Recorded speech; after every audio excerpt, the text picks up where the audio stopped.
Mesdames, Mesdemoiselles et Messieurs, bonsoir et bienvenue dans le journal, dans l'actualité de ce samedi. À une trentaine de jours seulement de la Coupe d'Afrique des Nations 2023, les soutiens au comité d'organisation et aux éléphants de Côte d'Ivoire se multiplient. C'est au tour de l'Assemblée nationale d'accompagner le COCAN et nos pachydermes. Les honorables députés et le personnel du Parlement ont pris part à une marche sportive dans les rues de la commune du Plateau, partant du palais de l'Assemblée nationale à la place de la République. Les lauréats de la 8e édition du prix national des droits de l'homme sont désormais connus. Cérémonie parrainée par le Premier ministre Begré Mambé, représenté par le garde des Sceaux, ministre de la Justice et des droits de l'homme. C'est une double cérémonie qui s'est tenue avec la présence de plusieurs organisations de la société civile sous la coordination du Conseil national des droits de l'homme. Et puis, la Côte d'Ivoire propose toujours des solutions innovantes à la COP28 à Dubaï, aux Émirats arabes unis. La mise en œuvre de la stratégie de préservation, de réhabilitation et d'extension des forêts ivoiriennes a fait l'objet de présentations par le ministre des Eaux et Forêts, Laurent Gbagba. 600 milliards de francs CFA sont à mobiliser pour permettre à notre pays d'accélérer ce pan très important de l'initiative d'Abidjan. Voilà pour le sommaire. Vous suivez le 23h et quel meilleur choix pour vous informer. C'est la Côte d'Ivoire tout entière qui parle foot en ce moment. Dans toutes les institutions de la République, la CAN 2023 est sur toutes les lèvres. C'est le cas à l'Assemblée nationale où le président Adama Bictogo, les députés et le personnel de l'institution parlementaire apportent leur soutien au COCAN à travers une marche sportive organisée ce samedi dans la commune du Plateau. Ils ont envoyé un message fort au comité d'organisation, mais pas que. Les éléphants de Côte d'Ivoire sont aussi encouragés par les honorables députés qui espèrent que la coupe restera à Abidjan. Le reportage de Moussa Konaté. Jour de sport ce samedi à l'Assemblée nationale. Tout commence par une séance de fitness, suivie d'une procession. La marche citoyenne sportive des députés, avec à leur tête le président Adama Bictogo. L'acte marque l'engagement de l'institution parlementaire pour une organisation réussie de la CAN 2023 en terre ivoirienne. J'apprécie l'initiative du président de l'Assemblée nationale qui a invité les députés à donner leur caution, leur onction à ce grand événement qui arrive en Côte d'Ivoire pour la seconde fois après Côte d'Ivoire 84. Nous avons marché au moins 2 km, si je puis ainsi dire, sinon 3 km. Cela augure que nous sommes déjà en jambes pour la CAN. Les députés et le personnel de l'Assemblée nationale parcourent les rues du Plateau. La marche est partie du palais de l'Assemblée nationale jusqu'à la place de la République. Après le parcours, place à la cérémonie. Dans son allocution, Adama Bictogo traduit toute sa satisfaction pour la mobilisation à cette activité sportive. Il exhorte l'ensemble des élus à apporter leur soutien à la sélection nationale de football. Le président de la République, son Excellence Alassane Ouattara, s'est engagé à organiser cette Coupe d'Afrique 40 ans après. Nous avons donc le devoir de l'accompagner parce qu'il est le capitaine des éléphants, mais nous sommes les joueurs qui constituent l'équipe qui dirige pour que les éléphants gagnent cette Coupe d'Afrique. Le président de l'Assemblée nationale a remis une enveloppe au COCAN ainsi que des gadgets au Comité national des supporters des éléphants, CNSE. Il a reçu également, à son tour, l'écharpe de supporters de l'équipe nationale de Côte d'Ivoire. Et puisque nous parlons de la CAN 2023, prenons la direction de Ebimpe, non pas pour nous rendre au stade Alassane Ouattara, mais pour faire le constat, pour vérifier de nous-mêmes si la route d'Ebimpe nouvellement réhabilitée est inondée. C'est ce que laissent croire des vidéos abondamment diffusées sur les réseaux sociaux ces derniers jours. La route menant à Ebimpe serait donc entièrement inondée, impraticable et dangereuse. Mais qu'en est-il réellement? Tel Saint Thomas, notre équipe de reportage est allée voir pour croire ou non. Sur place, le reportage de Khalil Diomandé et Ulrika Dongon. Mais c'est pas normal, ça c'est la voie même du stade. Boulevard pour aller au stade de Bimpe. Cette vidéo, publiée sur les réseaux sociaux, met en évidence une montée des eaux au niveau de la voie principale du quartier d'Andi d'Ebimpe, tronçon de la sortie est d'Abidjan. De quoi susciter la réaction des internautes qui s'interrogent sur la qualité de l'ouvrage nouvellement réhabilité. 48 heures après, nous nous y rendons pour mieux comprendre les raisons de cette situation. Premier constat sur les lieux, les canaux d'évacuation d'eau pluviale sont obstrués par des déchets de tous ordres. Les riverains indexe les femmes opérant dans ce marché, jouxtant la chaussée principale. Quand les femmes jettent les ordures dans le caniveau, ça bouche les caniveaux. Ça bouge les caniveaux et l'eau n'arrive pas à passer. Ça gâte le quartier. Je ne veux pas incriminer les entreprises qui ont fait les travaux de la route. Les femmes qui sont dans le marché, voilà, qui jettent des ordures souvent dans l'eau de ruissellement. Les femmes elles sont installées là justement parce qu'on a l'impression que les institutions ne font pas leur travail. Si la mairie faisait son travail, on n'allait pas observer ce genre de choses-là. C'est pas nous, on verse les ordures pour boucher le caniveau. Ça quitte en haut là-bas pour descendre. On ne sait pas en fait. Nous-mêmes, on se demande, mais on ne sait pas qui fait ça. Deuxième constat, le quartier d'Andy est situé dans une zone fortement ensablée et lorsque survient la pluie, le sable et les ordures générées par le marché vont se loger au sein des caniveaux de la voie principale. Dans de telles conditions, difficile pour l'eau de circuler, précisent les équipes de l'AGERoute, l'agence de gestion des routes que nous rencontrons sur le terrain. Mais dans cette zone, on a un problème de drainage même des eaux à partir du fait donc, du marché qui est anarchique qui est là. Donc du fait de la présence de ce marché-là, on a les ouvrages qu'on a réalisés qui permettent de collecter toutes les eaux qui descendent, qui sont obstruées donc par le fait que les femmes sont présentes, donc les déchets, mais aussi par tous les matériaux qui sont drainés avec les eaux qui descendent. Première chose, c'est de faire déguerpir le marché et faire donc aménager cette voie-là, pouvoir collecter les eaux-là pour qu'elles puissent descendre de façon normale sur nos ouvrages que nous avons construits afin de pouvoir régler ce problème. Cette montée des eaux est aussi due à la forte pression que subissent les ouvrages d'assainissement mis en place dans le cadre du projet. Certains riverains y connectent leurs canaux d'évacuation d'eau usée. On a pu voir comment est-ce que les populations se connectent sur nos ouvrages, ce qui contribue donc à boucher de façon très rapide ces ouvrages-là. Et donc à terme, ces ouvrages n'arrivent pas à assurer leur fonctionnement de façon convenable. Ce chantier non encore livré a été ouvert partiellement à la circulation afin de faciliter la mobilité des biens et des personnes. Dans une synergie d'action, l'AGERoute entend impliquer les autorités municipales et les ministères concernés afin de remédier aux difficultés observées au quartier d'Andy des Bimpé. La Côte d'Ivoire célèbre les hommes, les femmes et les organisations qui militent en faveur du respect des droits de l'homme. Le prix national qui consacre les meilleurs acteurs engagés dans la protection des droits humains a été remis à la primature. Le Premier ministre qui parraine l'événement était représenté par le garde des Sceaux, ministre de la Justice et des droits de l'homme, Sanson Kambilé. Le reportage de Souleymane Donissango et Abdoulaye Koné. Ce sont au total 22 pionniers des droits de l'homme et acteurs émérites qui ont été distingués ce vendredi. Chacun d'entre eux est reparti avec un prix de reconnaissance pour l'ensemble de leurs travaux. Je pense aux hommes et aux femmes qui, au prix de nombreux sacrifices, dirigent des organisations non gouvernementales œuvrant dans le domaine des droits de l'homme. Ils méritent de figurer au palmarès de ce jour. Je les encourage à œuvrer au profit des populations vivantes en Côte d'Ivoire pour un mieux-être et le respect de leurs droits. La présidente du Conseil national des droits de l'homme justifie le thème de cette 8e édition. Dans le cadre de notre accompagnement à l'action du gouvernement qui a décrété 2023 année de la jeunesse, nous avons souhaité faire une lucane sur les droits des jeunes, mais aussi sur les obligations vis-à-vis de la société, au regard du potentiel qu'il représente pour notre pays.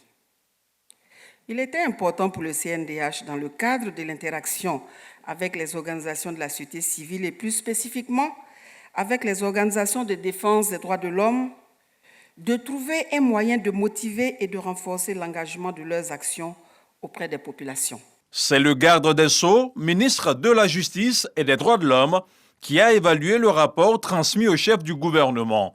Représentant le Premier ministre, Sanson Kambilé a salué le travail abattu par l'institution tout au long de l'année 2023. Sur l'état des droits de l'homme présenté dans ce rapport, je me réjouis des succès réalisés par la Côte d'Ivoire sous la conduite éclairée de son Excellence, Monsieur le Président de la République, Alassane Ouattara. Je voudrais vous assurer de l'engagement constant du gouvernement à ne ménager aucun effort pour améliorer les conditions de vie des populations, en particulier la préservation et la consolidation de leurs droits essentiels. Cet engagement se traduit quotidiennement par la conduite des politiques publiques dans le cadre de la grande vision du président de la République pour une Côte d'Ivoire solidaire. Institué en 2016 par le CNDHCI, le Prix national des droits de l'homme vise à accompagner les initiatives des personnes morales et physiques engagées dans la promotion et la protection des droits de l'homme. Il est décerné à l'occasion des activités commémoratives de la Journée internationale des droits de l'homme et dans le cadre de la quinzaine des droits humains. Le rideau est tombé sur la 91e session du Conseil des ministres de la CEDEAO. Les travaux se sont tenus à Abuja au Nigeria, dont le chef de l'État assure la présidence de l'organisation. Ce sommet des ministres a ouvert le débat sur des questions d'ordre économique, social et sécuritaire. Les ministres de la CEDEAO veulent améliorer l'intégration économique sous-régionale dans un contexte marqué par des défis sécuritaires à relever. Sur place, on retrouve nos envoyés spéciaux à Abuja, Mahama Traoré et Ambroise Asseman. Pas d'annonce phare. À l'issue de ces 48 heures de réunion du Conseil des ministres de la CEDEAO, Communauté économique des États de l'Afrique de l'Ouest, cette session, la 91e du genre, a surtout mis l'accent sur l'accélération de l'intégration économique dans la sous-région. La plupart de nos discussions ont touché l'union douanière, l'union de la question de l'éco, la monnaie commune, l'élimination des barrières tarifaires, le corridor Abidjan-Lagos et d'autres corridors du commerce qui sont renforcés de plus en plus grâce à l'action posée par la CEDEAO. Nous accomplissons des progrès. Des progrès menacés par l'instabilité politique dans certains États membres. 4 pays sont à ce jour dirigés par des régimes militaires de transition. Pour la résolution de ces crises, la CEDEAO semble continuer de privilégier la voie de la médiation. En ce qui concerne le progrès touchant les événements au Niger, au Mali, au Burkina Faso, en Guinée, où de toute évidence la porte reste grandement ouverte, un effort reste constant pour dialoguer avec ces pays en transition. Je parle du Burkina Faso, du Mali, de la Guinée. Pour ce qui concerne la Guinée, nous continuons de mener des efforts pour résoudre la situation qui est en cours dans ce pays et nous fondons de l'espoir que cette situation connaîtra une résolution dans le futur très proche. Les recommandations de cette 91e session du Conseil des ministres de la CEDEAO seront soumises à la décision finale de la conférence des chefs d'État et de gouvernement qui se réunira ce dimanche 10 décembre à Abuja. Et nous vous le disions en titre, à la COP28 à Dubaï aux Émirats Arabes Unis, la Côte d'Ivoire explique en détail les bénéfices de la mise en œuvre de la stratégie de préservation, de réhabilitation et d'extension des forêts ivoiriennes. La dite stratégie a fait l'objet d'une présentation par le ministre des Eaux et Forêts, Laurent Gbagba. 600 milliards de francs CFA sont à mobiliser pour permettre à notre pays d'accélérer ce pan très important de l'initiative d'Abidjan. On retrouve sur place Grace Kando et Adama Sangaré. La COP28 à Dubaï, une lucane pour le ministre des Eaux et Forêts pour faire la promotion de la stratégie nationale de préservation, de réhabilitation et d'extension des forêts pour le plaidoyer du financement du carbone forestier. 616 milliards de francs CFA sont à mobiliser pour la réalisation de ce projet. 616 milliards, c'est 35% de ces 616 milliards doivent être financés par l'État et 65% par le secteur privé. Bon, ici, nous sommes venus pour démontrer au secteur privé que sur les 65% de mobilisation des ressources destinées au secteur privé, il n'y a que 35% qui a été réalisé. Et on souhaite qu'ils aident à atteindre l'objectif des 65%, c'est-à-dire le reste des 30%. Le ministre Laurent Gbagba a aussi lancé la phase 2 de l'initiative Cacao et Forêt en présence du vice-ministre des Terres et des Ressources naturelles du Ghana, pays partenaire. Le projet prend en compte la production durable du cacao et la promotion de l'agroforesterie. Ghana, Côte d'Ivoire, l'initiative Cacao et Forêt est importante pour les deux pays dans la mesure où le cacao est spéculation qui rapporte beaucoup de devises pour nos deux pays. Il est donc important que cette collaboration entre le Ghana et la Côte d'Ivoire soit renforcée. La Côte d'Ivoire et le Ghana se sont mis ensemble pour créer ce qu'on appelle l'ICF, l'initiative Cacao et Forêt, pour que des financements puissent être mobilisés par les chocolatiers, par tous ces industriels-là, qui puissent nous apporter leur soutien à l'effet de faire en sorte que le cacao qui est produit dans les forêts classées comme dans les forêts urbaines puisse être encadré et puisse devenir légal pour qu'on garantisse le cacao qui va permettre de rapporter des devises à la Côte d'Ivoire. La phase 2 de l'initiative Cacao et Forêt s'étendra sur la période 2022-2025, selon le ministre Laurent Tchagba. Et l'image de marque de la Côte d'Ivoire doit être de plus en plus vue sur le continent et ailleurs dans le monde. Le ministre de la Communication a décidé de travailler autour de cette image. Le projet Country Branding Côte d'Ivoire, en cours depuis août 2022, va renforcer l'attractivité du pays vis-à-vis des touristes, des investisseurs et de la main-d'œuvre qualifiée, ainsi que son influence culturelle. Le point des études menées à ce jour a été présenté au ministre de la Communication, en porte-parole du gouvernement. C'était en présence d'autres membres de l'équipe gouvernementale. Ismaël Evrardéo, Sephora Zegui. Le ministre de la Communication, Amadou Koulibaly, accompagné de quelques membres du gouvernement, reçoit une délégation chargée d'une étude d'implémentation d'une marque pays. Une action gouvernementale qui consiste à promouvoir la Côte d'Ivoire, ses atouts culturels, touristiques et commerciaux. Ce jour, les premiers résultats des travaux menés sont restitués. Beaucoup de pays, quand ils veulent se projeter à l'international, assez une marque pays, une identité qui permette tout de suite de reconnaître ce pays. C'est ce travail que nous avons commencé depuis environ 8 mois maintenant, avec des enquêtes, des recherches qui ont été faites aussi bien ici en Côte d'Ivoire qu'à l'étranger, sur les différents continents, pour avoir une idée dans un premier temps de ce que les ressortissants de ces continents savent de la Côte d'Ivoire, pensent de la Côte d'Ivoire, afin qu'enrichi de tout cela, on puisse commencer à travailler donc sur la définition de la marque pays. Le projet Country Branding Côte d'Ivoire est un programme gouvernemental qui implique directement 5 ministères. À travers cette initiative, la Côte d'Ivoire entend se positionner en pole position en termes d'attraction touristique, culturelle et commerciale.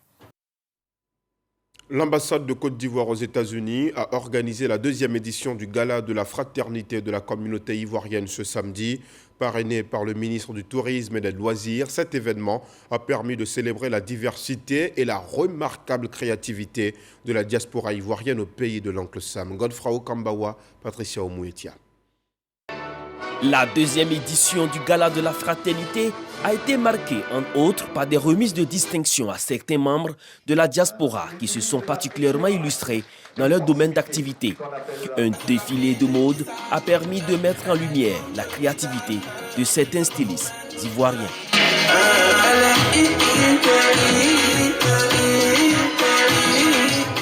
Occasion pour l'ambassadeur Ibrahima Touré de féliciter les récipiendaires et de les exhorter à travailler davantage. Que ce soit dans les domaines des affaires, des sciences, des arts, du sport, de la technologie, de la société civile et j'en passe, la contribution de la diaspora, une contribution multiforme, a un impact positif et durable sur l'image de notre beau pays. Ce gala est donc l'occasion de célébrer leur succès et de reconnaître leur rôle crucial, le rôle crucial qu'ils jouent, témoin que nous sommes de leurs efforts inlassables pour promouvoir la culture ivoirienne, renforcer les liens économiques avec les États-Unis et participer activement à la construction d'une Côte d'Ivoire prospère et inclusive. Le parrain de la cérémonie a exprimé sa fierté de voir ses compatriotes se distinguer par leur génie. Au moment où vous célébrez la créativité, l'ingéniosité de nos concitoyens ici, je voudrais dire que le président de la République sera saisi de cette initiative. Initiative, somme toute heureuse, qui a le mérite de mettre en lumière la capacité de travail, mais surtout l'esprit de sacrifice de nombre de nos concitoyens qui n'ont de cesse de faire parler d'eux en bien. Ce gala a été mis à profit pour une levée de fonds afin de soutenir l'ONG Sanata Traoré, active dans la lutte contre le cancer du sein en Côte d'Ivoire. Les ambassadeurs du Tchad près des États-Unis et celui de la Côte d'Ivoire près du Canada, ainsi que le représentant permanent de la Côte d'Ivoire auprès des Nations Unies, étaient tous présents pour apporter leur soutien à cette deuxième édition du Gala de la Fraternité. 2023, l'année de la jeunesse, tire vers sa fin, mais les opportunités se multiplient pour les jeunes Ivoiriens. 5000 d'entre eux vont bénéficier de formations dans les métiers du sport, des formations qui offrent des opportunités d'insertion directe. Il s'agit pour le ministère de la Promotion de la Jeunesse de préparer les jeunes à une carrière dans le domaine sportif. La liste des recrues a été rendue publique lors d'une conférence de presse animée, vous le verrez, par le ministre Mamadou Touré et des partenaires au développement. Le reportage de Frédéric Oulaï. Mamadou Touré, ministre en charge de la jeunesse, et Metch Adjesilas, ministre délégué auprès du Premier ministre en charge du sport et du cadre de vie, publient officiellement la liste des 5000 bénéficiaires retenus pour la formation dans le domaine sportif. Inscrit dans le programme jeunesse du gouvernement, ce projet offre des opportunités d'insertion directe dans les métiers du sport. Il répond à l'ambition du président de la République, Alassane Ouattara, celle de consacrer cette année à la jeunesse. Ces 5000 jeunes qui vont commencer leur formation, c'est aussi de façon concrète l'application de l'année de la jeunesse. L'objectif qui nous a été assigné par le Premier ministre, c'est de faire en sorte que 100% de ces jeunes, au bout de leur formation, puissent avoir une opportunité d'insertion professionnelle. Déjà près de 3 milliards ont été mobilisés et disponibles pour accompagner leur insertion, mais nous allons continuer donc à mobiliser toutes les entreprises pour que, après ces formations, ces 5000 jeunes puissent avoir une opportunité durable d'insertion professionnelle. La CAN aura lieu dans 1 mois. Il ne faut pas voir seulement la construction physique des bâtiments, stades, etc., mais regarder aussi de plus en plus toutes ces opportunités que l'organisation d'un tel grand événement offre à la jeunesse de notre pays. Ces 5000 bénéficiaires seront répartis dans 61 structures issues de 26 localités du territoire national. Ce projet entend mettre à contribution les jeunes dans l'organisation de la 34e édition de la Coupe d'Afrique des Nations. Il s'agit de former une main-d'œuvre ivoirienne à mettre à la disposition des infrastructures sportives pour la CAN afin d'assurer la gestion et la maintenance pendant et après la CAN. Il s'agit également de donner de l'emploi à un grand nombre de jeunes et de personnes évoluant dans ce secteur.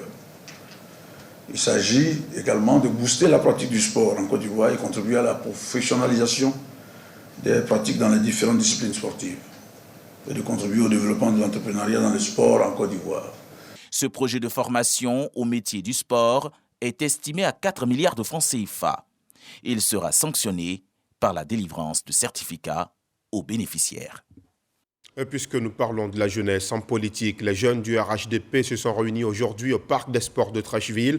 Ils y étaient à l'occasion de l'Assemblée générale élective. 1290 électeurs étaient appelés à élire le nouveau président de l'Union de la jeunesse du RHDP. Des personnalités du parti au pouvoir, dont la vice-présidente Kandia Camara, y ont pris part. Le reportage d'Éric Goré. Parc des Sports de Treichville, c'est dans cette salle que se tiennent les travaux du congrès des jeunes du RHDP. Tout le dispositif est en place et dehors, il y a du monde. Seuls les congressistes ont eu accès à la salle. Pour les organisateurs, cette assemblée générale a lieu selon le règlement en vigueur. Il s'agirait pour les jeunes du parti de désigner celui en qui la jeunesse placera sa confiance pour conduire la politique du parti au sein de la jeunesse. Nous sommes très satisfaits. D'abord, de la manière dont la campagne s'est déroulée, ça a été une campagne exemplaire, une campagne qui s'est faite dans le fair play, dans le respect du code de conduite que tous les candidats ont bien voulu accepter, c'est-à-dire s'abstenir de faire des attaques. Le bureau sortant, quant à lui, attend beaucoup du nouveau président élu. Nous attendons véritablement du président élu la continuité de ce que nous avons commencé. Le secrétaire exécutif du parti des Oufouettistes, Cissé Ibrahima Bakongo, ouvre les débats. Je voudrais donc ici rendre hommage au président Alassane Ouattara. 2025, c'est déjà aujourd'hui. Et nous avons demandé d'organiser ces assemblées générales avant 2024, c'est permettre à ceux et celles qui constituent la force combattante de notre parti, c'est de leur permettre de se mettre en jambe déjà. L'Assemblée générale des jeunes du RHDP enregistre d'éminentes personnalités venues apporter leur soutien, dont le président de l'Assemblée nationale, Adama Bictogo, et la présidente du Sénat, Kandia Camara. Occasion pour Mamadou Touré, président de cette Assemblée générale élective, d'indiquer les différentes étapes de ce congrès. Les électeurs et candidats n'ont pas plus de 35 ans. Les dernières stratégies mises en place pour le succès de cette Assemblée générale. Déjà, le rassemblement des oufouettistes pour la démocratie et la paix se prépare pour 2025. Rendons-nous dans la localité de Saïwa, où le maire nouvellement élu a été installé dans ses fonctions. Ibrahim Lokpo, puisque c'est de lui qu'il s'agit, promet à ses administrés de tenir ses promesses de campagne et d'œuvrer encore plus au développement de la localité. La cérémonie officielle s'est déroulée sous le regard de 3 membres du gouvernement qui ont profité de l'occasion pour donner des conseils au maire de Saïwa. Le reportage de Jeanne Toubé. Monsieur le maire, asseyez-vous dans votre fauteuil. Élu maire de la commune de Saïwa aux dernières municipales, Ibrahim Lokpo peut officiellement prendre fonction. Il tient sa promesse aux populations de faire de sa cérémonie d'installation une fête de la cohésion et de vivre ensemble, en même temps qu'il les convainc de ses appuis au niveau du gouvernement. En témoigne la présence de la ministre d'État, ministre de la fonction publique Anne Désiré Oloto, les ministres Amadou Koulibaly de la communication et porte-parole du gouvernement, et Touré Mamadou en charge de l'emploi des jeunes qui a installé le nouveau maire de Saïwa. Ibrahim Lokpo nourrit de grandes ambitions pour cette commune dont il devient le 5e magistrat. Déjà, il y a une association, toute obédience confondue, qui a été mise en place, les Amis du développement de Saïwa. Notre priorité des priorités, c'est l'eau. Et il faut vivre dans un environnement sain, la salubrité. L'installation du maire Ibrahim Lokpo était aussi un moment de remerciement des cadres et militants du RHDP aux populations des cantons Yokolo et Zagoté. C'est sous la bannière de ce parti que le nouveau magistrat de la commune de Saïwa a été élu à l'issue d'un processus sans heurts et sur le bon ton au nom duquel l'équipe sortante, et spécialement le professeur Alphonse Yégué-Madi, ont été montés en épingle. Un acte de responsabilité et de démocratie que la ministre Anne Désiré Oloto entrevoit comme favorable au développement de Saïwa. Je voudrais réitérer mes remerciements à vous tous ici qui avez choisi la paix pour qu'il y ait le développement à Saïwa. Vous avez choisi le vivre ensemble pour qu'il y ait le développement dans le Haut-Sassandra. Nous voyons la situation des femmes, nous voyons la situation des jeunes et nous saurons si Saïwa est en paix. Mais déjà avec votre message, je sais par la foi que Saïwa sera en paix et que le développement sera partout à Saïwa et dans la région du Haut-Sassandra. Bon vent, Ibrahim Lokpo. Saïwa est chef-lieu de sous-préfecture dans le département d'Issia, région du Haut-Sassandra. Une localité riche de son potentiel agricole et de son harmonie intercommunautaire, des atouts que veut capitaliser le maire Ibrahim Lokpo pour faire prospérer sa commune. Et dans l'actualité internationale, Israël et le Hamas n'en ont toujours pas fini. Les combats se poursuivent autour de la ville de Khan Younes, la plus grande ville du sud, ainsi que dans le nord, autour de la ville de Gaza. Après une première phase de son offensive terrestre concentrée dans le nord de l'enclave palestinienne, l'armée israélienne a étendu cette semaine ses opérations jusque dans le sud, où sont réfugiés près de 2 millions de civils, désormais acculés dans un territoire de plus en plus exigu. Environ 17 700 Palestiniens ont été tués dans les frappes israéliennes sur Gaza depuis le 7 octobre, selon le gouvernement du Hamas. La majorité sont des femmes et des jeunes de moins de 18 ans. 48 780 personnes ont été blessées dans ce territoire palestinien. Plus de 1200 Israéliens ont été tués. Durant la trêve, 110 otages, 86 Israéliens et 24 étrangers ont été libérés par le Hamas, selon le décompte d'Israël. De son côté, l'État d'Israël a libéré 240 prisonniers palestiniens. 137 otages restent détenus à Gaza, selon Israël. Nous arrivons au terme de ce journal. Merci aux équipes techniques et de rédaction. Merci à vous aussi de nous avoir suivis à Mangorosso et à Konanka, ces petites localités de la ville de Katiola, région du Hambol. Restez sur RTU 1. Excellente soirée.